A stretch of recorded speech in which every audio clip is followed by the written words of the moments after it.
Hello and welcome. In today's video, we're going to continue talking about design trends because it's January. But instead of focusing on 2026, I'm going to show you my 3 favorite design trends of the past that are working really well in my home. You can then use some of these ideas to help you create a beautiful home for yourself. Hi, my name's Erica Meyer, and I'm an architect and a Feng Shui enthusiast. I love the system of Feng Shui, how this ancient design system could further enhance our lives. We know we are influenced by space. You know when you go into a big, beautiful space and how it makes you feel. You can have that in your home too. It's all about understanding your home, the energy in your home, and the energy that you need to thrive in all the different aspects of your life. So let's start off with the Feng Shui principle of the command position. This is placing yourself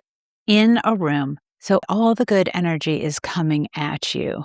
So you're not blindsided. Energy is not coming from behind that you don't know about. It's the furthest corner in the room. You don't have any windows or doors right behind you, so you could be surprised by our friend Cliff with all of his monkeys and birds attacking you from behind, which actually there was a huge flock of birds that just landed in the backyard. They are gone now, but yeah, there you go, command position. My favorite furniture trend from a few years ago are the swivel club chairs, where you can place this in the corner of your room and have a conversation with the seating area, or turn to look out at the windows and enjoy the view of your backyard, whatever that may be. Now, the one thing I will warn you about, these are $300-$400 chairs from Wayfair, and the swivel mechanism often comes loose and unbalanced.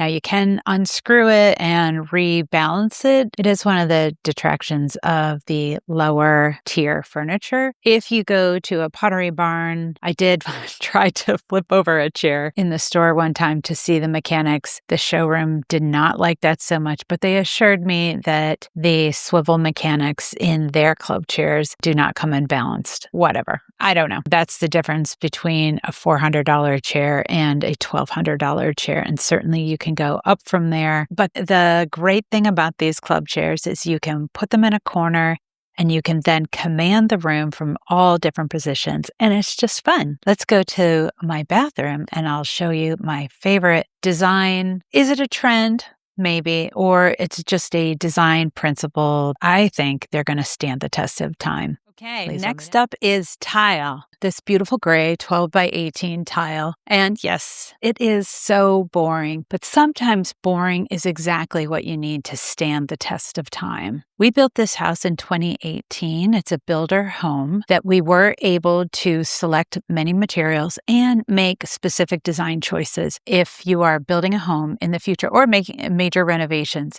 is take your tile to the ceiling. Go all the way up. When you're building a home of your own, one of the choices that you can make are the full acrylic surrounds that are much cheaper because they're mass produced. There's less labor in them, but its smart choice is to go with a full height, very boring tile. This is not where you want to have fun. Have fun with the shower curtain, the towels, artwork, or how you paint the room. But with the tile, because it is so hard to change, be boring. But be bold and take it all the way to the ceiling. It not only adds a sophistication, but it adds a durability to your shower area.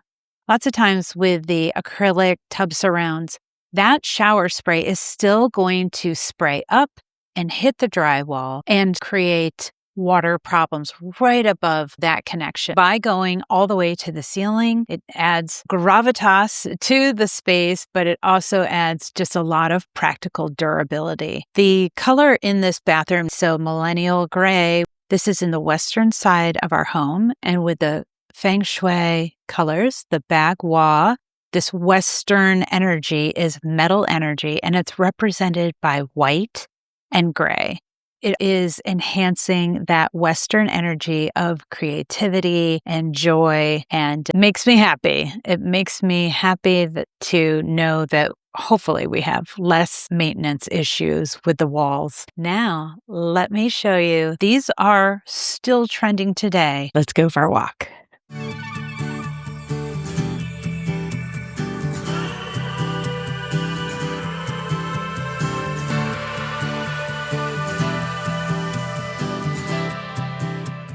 Did you pick up on the walking clues? Trend number 3 that we're going to discuss is wallpaper. Wallpaper and murals. As you can see throughout my house, I have currently four different wallpapers in our garage entryway, at the bottom of our stairs, in the laundry room, and here in the master bedroom with this black and white mural from Rebel Walls. Not sponsored, but I love their product. This cool, abstract landscape, black and white, when I wake up in the morning or I'm going to bed at night, makes me so happy. For the last couple years, we've seen so much enthusiasm for the return of wallpaper, which is awesome because wallpaper adds this extra layer of richness and texture to a blank room. That diamond pattern is very subtle in the laundry room area, but it adds to an otherwise absolutely boring wall this beautiful texture. I think it's probably got to relate to fractal theories, having that small pattern so close when you're walking by, as opposed to this large wallpaper mural in a bedroom setting where this is pretty big empty room except for a bed and a writing desk. It's fairly empty. And that is exactly what we want for a serene, peaceful, quiet bedroom. Now, when we were walking up the stairs, that section of my home is the south and southeast. So I used a very bold, graphic, diagonal, kind of retro print there with lots of reds and blues in it.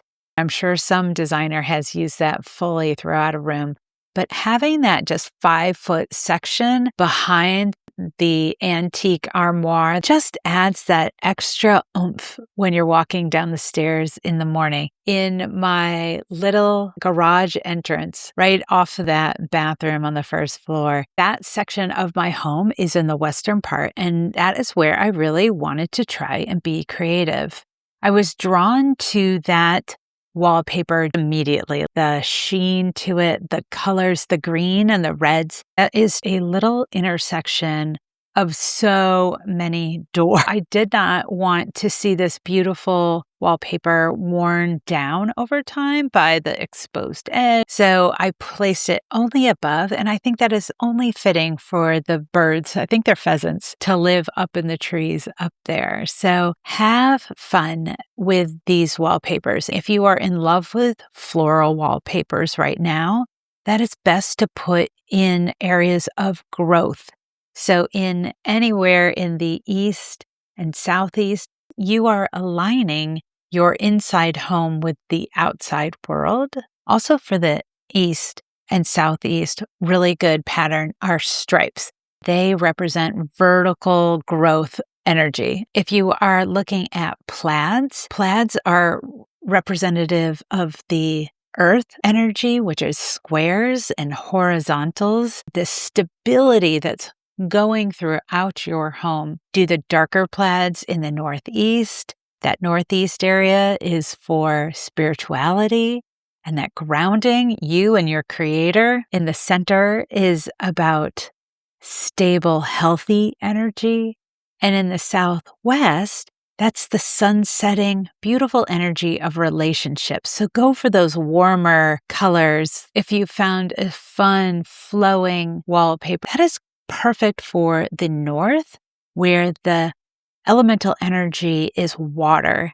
And so that is deep and flowing. It's flexible. Have fun designing those north areas with these swirly patterns. And then finally, in the west and northwest is metal energy. The colors are white and gray and dark gray. Pattern-wise, it is circles.